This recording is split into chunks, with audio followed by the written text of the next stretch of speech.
Students, hope you all are doing good. बहुत time हो गया हम लोगों ने कोई भी राइटिंग टास्क का प्रैक्टिस नहीं किया है और बहुत ही दिनों से मैंने क्राइम के ऊपर क्राइम बेस्ड कोई भी ऐसे आप लोगों को जो है नहीं करवाया है, उसका डिस्कशन हम लोगों ने नहीं किया है। And I believe that I should be including at least one topic which is based on crime so that you can get to know about the vocabulary that can be utilized in the questions related to crime and criminals and how you can define the task. So I had opted a very easy question for today so that I would be able to explain it to you all in an easy way and you all can note it in your notebooks correctly. So the question for today is based on crime and it is a problematic question. That means whatever the situation is given to us, we have to mention the reasons for it, that why that situation is occurring and how it can be resolved. तो उससे पहले एक छोटी सी introduction हमें कर लेनी चाहिए. Hey guys, this is Kajal Kaushik and I welcome you all back on my channel Cool and Easy. मैं आप सभी का एक बार फिर से स्वागत करती हूँ अपने चैनल Cool and Easy में. तो चलिए अब अपने कैमरा को मैं शिफ्ट कर लेती हूँ, ज्यादा टाइम आपका खराब नहीं करते हैं और आप लोगों को टास्क समझाने पे ज्यादा फोकस करते हैं. तो आज का हमारा question is here ready on the board with all the points and I believe everyone and here we go.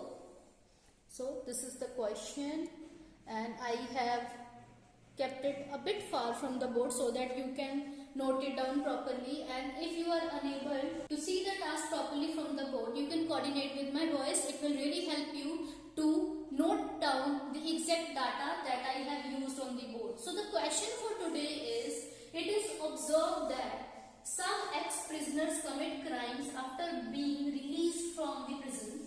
What do you think is the cause? How it can be resolved? तो हमारा आज का सवाल ये है students कि कुछ x prisoners होते हैं, यानी कि जो कैदी जो जेल से बाहर आते हैं, एक्स क्रिमिनल्स होते हैं जिन्होंने पहले कोई जो है क्राइम किया होता है, जब वो कैद काट कर या जेल की सजा काट के वापिस आते हैं तो क्राइम दोबारा से करते हैं. देन हमें लिखा गया है what do you think is the cause, how it can be resolve. तो आप लोगों को क्या लगता है कि उनके इस तरह के एक्शंस के पीछे क्या कारण होता है और किस तरीके से इस सिचुएशन को सॉल्व किया जा सकता है. And it is very common, we have seen this problem in many movies and we have also seen in our surroundings and we get to know about these kind of cases from newspapers as well. So what are the reasons behind committing crimes again by the ex-prisoners when they have seen the actual challenges in the detention cells? So let's discuss them all. तो पहला हमारा जो कारण है कि जो x prisoners हैं वो क्राइम क्यों करते हैं, वो यहाँ पे मैं थोड़ा सा कैमरा और क्लोज कर देना चाहती हूँ ताकि आप लोगों को अच्छे से जो है ये नजर आ जाए और आप लोग नोट डाउन कर सके. I'm shifting it a bit and here we have all the causes. So the first cause we have right now is those who have criminal records are subject to social alienation. यहाँ पे हम कह रहे हैं, जहां तक मैंने period लगाया है, फुल स्टॉप लगाया है, कि जिन लोगों का भी क्रिमिनल रिकॉर्ड होता है उनको सोसाइटी की तरफ से डिस्क्रिमिनेशन का सामना करना पड़ता है, मतलब उनको अलग कर दिया जाता है. देन मैंने लिखा है it means society never gives them the respect they crave, CRAVE, crave, and that crave की जगह डिजायर वर्ड भी यूज कर सकते हैं, and that leads to recommitment of offences. Society in criminals को कभी भी सेम दर्जा नहीं देती है, वो इज्जत नहीं देती है, वो रिस्पेक्ट नहीं देती है जो ये डिजर्व करते हैं. And that is why they again resort to crimes even if they do not like it, even if they don't want it, they do it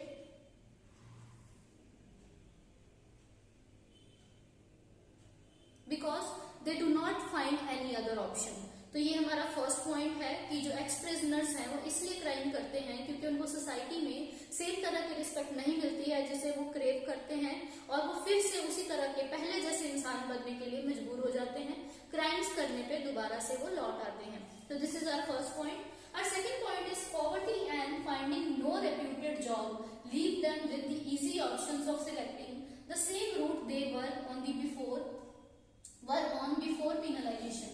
सजा मिलने से पहले जिस रास्ते पे जो है मुलजिम चल रहे होते हैं वो दोबारा से उसी रास्ते पे इसलिए चलना शुरू कर देते हैं क्योंकि उनसे गरीबी जो है हैंडल नहीं हो पाती है. And we all know that poverty is the main trigger behind committing crimes all over the world.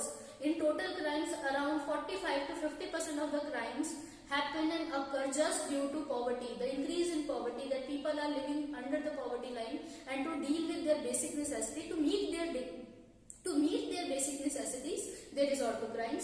Commit crimes again. तो गरीबी भी एक रीजन है, और दूसरा रीजन ये है, साथ ही में मैंने लिखा हुआ है कि जब उनको जॉब रेप्यूटेड नहीं मिलती है, कोई अच्छी जॉब नहीं मिलती है just due to their past record, तो उनको और कोई ऑप्शन नहीं बचता है अपना थ्रिल, अपना पहले वाला रेपुटेशन और अपनी शांति को, अपने पीस को एंजॉय करने के लिए they choose the same path as before. ये हमारा सेकंड पॉइंट है।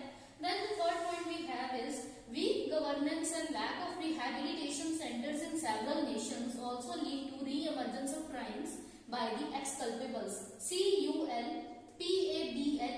Culpables means criminals. Re-emergence मतलब recommitment of the crimes. और रिहेबिलिटेशन सेंटर्स होते हैं, अगर हिंदी में बताऊं तो सुधार घर, जहां भी क्रिमिनल्स कल्पेबल्स को मोरल कोड ऑफ कंडक्ट के साथ जो है एनलाइटन किया जाता है, उन्हें बताया जाता है why honesty in life is very important and why people should follow the right path and why the ethics are so much important। तो लेकिन प्रॉब्लम ये है कि एक तो हमारी गवर्नेंस भी कमजोर है, कि यानी कि बिल्कुल ध्यान नहीं रखा जाता, इम्प्लीमेंटेशन पे पूरी तरह से फोकस नहीं किया जाता है, और रिहेबिलिटेशन सेंटर्स की भी कमी है जहाँ पे जो है कल्पेबल्स, एक्स कल्पेबल्स को बताया जा सके कि उन्हें अब कैसे अपनी जिंदगी को आगे फॉरवर्ड लीड करना है, किस तरीके से वो अपनी जिंदगी को जो है आगे बेटर बना सकते हैं, जिसके कारण जो एक्स प्रिजनर्स हैं वो दोबारा से क्राइम्स कमिट करते हैं।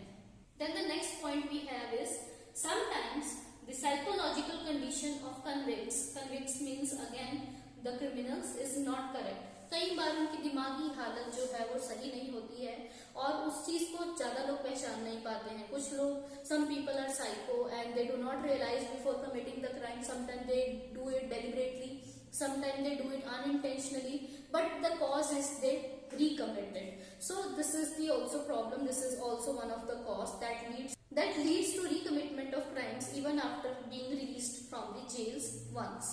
तो second last point हमारा आ गया lack of skill set। कुछ लोगों को क्राइम के अलावा और कोई काम अच्छे से नहीं आता होता है। So the adventure they want from a work and the satisfaction they desire from a work is only fulfilled by committing a crime, and that is also one of the reasons for some of the people obviously that leads to re-emergence and recommitment of crimes in the society. Last point we have in the row is lack of moral values and desire to get luxury the soonest is also one of the main trigger to motivate criminals to recommit the crimes. It means that कि जो हमारी greediness है, जो हमारा लालच है जल्दी से अमीर बनने का, लग्जरी को एंजॉय करने का, कंफर्ट को एंजॉय करने का, वो कहीं ना कहीं लोगों के दिमाग के साथ it place this kind of negative thoughts and this kind of materialism somewhat encourages them to recommit the crimes even if they are controlling themselves. They fail to do so because their greediness comes over their mind and it wins. So these are the basic causes that lead to emergence or recommitment of crimes by the ex-prisoners।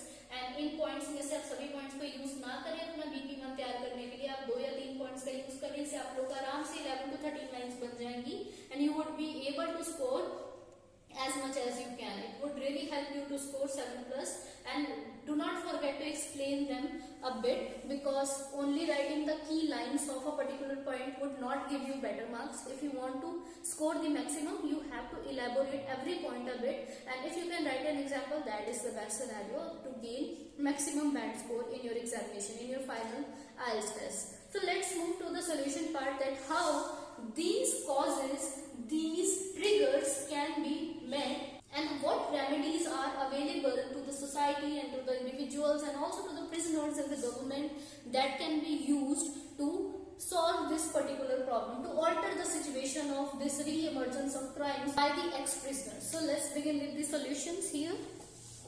Here we have the solutions. I believe it is visible to everyone. They are visible to everyone. The first point we have in the row is the companies which appoint ex-prisoners should be rewarded by the government. So what can be done is, reputed job इसलिए नहीं मिलती है x criminals को क्योंकि companies उन्हें काम नहीं देती हैं। तो जो भी कंपनीज ये इनिशिएटिव लें कि हमें एक्स प्रिजनर्स को मौका देना चाहिए, उन कंपनीज को हमेशा ऑनर करना चाहिए। It means that government should take the lead to honor those companies or to reward those companies who are appointing ex-criminals to their work, so that they can feel motivated and they can also inspire others that they should opt the same kind of plan. So what could be the government reward for such companies? Government can give subsidies to them on their various projects, और they can also be given tax rebates. तो इसमें example आप ये ले सकते हैं कि government आजकल बहुत सारे जो है कंस्ट्रक्शन प्रोजेक्ट्स को टेंडर करती है, तो जिस भी कंपनी को टेंडर मिलता है they can give them a precise policy that if they will appoint any ex-prisoner to their work, to the construction work, the company will give a certain amount of subsidy and it will be completely cost-free. It will be an advantage over the tender. So these kind of initiatives can motivate the companies and in turn inspire the other organization as well to hire the ex-prisoners on their work. This way, the problem that ex-prisoners face, that society is not accepting them and they are not also getting a good job, will be solved, and the thought of recommitting the crime will also be stopped. तो ये हमारा first point है और बहुत valid बनेगा, बहुत अच्छा point आप लोग एक्सप्लेन कर सकते हो. Then second point we have in the row is after detention, कैद के बाद, जेल के बाद, the ex-criminals should be kept in rehabilitation centers to illuminate means जागृत करना, अवेयर करना, enlighten करना, स्कूल करना उनको, then about the importance of ethics and morality.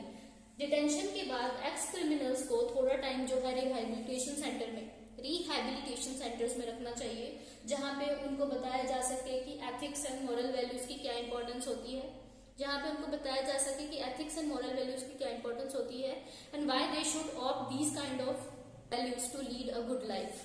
The third point we have in the row is before discharging them out of the cells, they should be given proper psychological and spiritual counseling so that the violent and anti-social tendencies in them can be removed. हर एक criminal के अंदर जो है कुछ violent thoughts होते हैं, कुछ criminal ideologies होती है और एंटी सोशल बिहेवियर जो उनका होता है कहीं ना कहीं उनको एक क्रिमिनल बनने में जो है हेल्प करता है. तो before setting from jails, it is the mandatory thing that they should be given psychological and spiritual counseling. Meditation, yoga उनको टीच करना चाहिए, उनकी प्रॉपर काउंसलिंग करनी चाहिए कि what triggers them to commit a crime. उनको बताना चाहिए कि किस तरीके से उन थॉट्स के साथ वो डील कर सकते हैं. जितना वो स्पिरिचुअल बनेंगे उतना वो नेगेटिव थॉट से यानी कि कमिटमेंट ऑफ क्राइम से दूर होंगे और कहीं ना कहीं वो बाहर जाकर एक अच्छा लाइफ जीने की कोशिश करेंगे. They will try to keep themselves away from any kind of crime and a condition that can take them to the jail. Then the last point we have in the row is friends, family and neighbors should be enlightened. Enlightened मतलब होता है उनको जागरूक करना चाहिए to behave empathetically, दया भावना के साथ, with ex-culprits through awareness campaigns. ये गवर्नमेंट की ड्यूटी बनती है कि जहाँ पे भी क्राइम्स का केस होता है, जहाँ पे भी कोई प्रॉब्लम होती है, वहाँ पे फ्रेंड्स, फैमिली मेंबर्स और नेबर्स को जो है अवेयरनेस कैंपेन्स के थ्रू बताया जाए कि everybody deserves a second chance no matter what, और उनको बाकी जो एक्स क्रिमिनल्स हैं उनके साथ इक्वल बिहेव करना चाहिए ताकि उनको दोबारा से जो है स्टैंड आउट होने का मौका मिले सोसाइटी में and they can lead a normal life like others. तो ये हमारे सारे कॉजेज एंड सोल्यूशंस हो गए स्टूडेंट्स, और मुझे लगता है आप लोगों को अच्छे से समझ आ गए होंगे. आप सब लोगों ने इनको नोट डाउन भी कर लिया होगा. So here we have all the points and the question. और अगर आप लोगों ने क्वेश्चन नोट डाउन नहीं किया था तो मैं एक बार दोबारा से रिपीट कर देती हूँ. It is observed that some ex prisoners commit crimes after being released from the prisons. What do you think is the cause? How can it be resolved? So this is our question and here are the causes. क्या कारण है और ये उनके solutions हम लोगों ने बता दिए. तो आप लोग इस टास्क को जरूर अटेंड करके देखिए. This task is very important from exam point of view, from your exam point of view. I understand that it is a very simple task, but if you know the basic then only you can proceed for the advance. So make yourself proficient in the basic task, basic essays, so that you can move to the debatable essays and you can put your opinion in those essays as well. तो ये हमारा पूरा task आज का complete हो चुका है और मैं चाहती हूँ मैं आप लोगों को एक अच्छी से इंट्रोडक्शन भी लिख के बता दूं कि किस तरीके से आप लोग इस पूरे टास्क का इंट्रोडक्शन जो है एक ब्यूटीफुली जो है जनरेट कर सकते हैं और मार्क्स को और ज़्यादा अपग्रेड कर सकते हैं, कैसे आप अपने बैंड स्कोर को अपग्रेड कर सकते हैं इस क्राइम बेस्ड टास्क के अंदर। तो चलिए मैं आप लोगों को इंट्रोडक्शन खुद लिख के दिखा देती हूँ एक बार, it will really help you. मैं थोड़ा सा अपना कैमरा और शिफ्ट कर रही हूँ and here we have our second board and I'm bringing my marker. I will try to write as big as I can ताकि आप लोग अच्छे से उसे कॉपी कर पाएं। First of all, we have to write the German statement and I'm starting to write it. There is no denial that crime is essentially an act which is punishable by law, and life in cells is extremely challenging.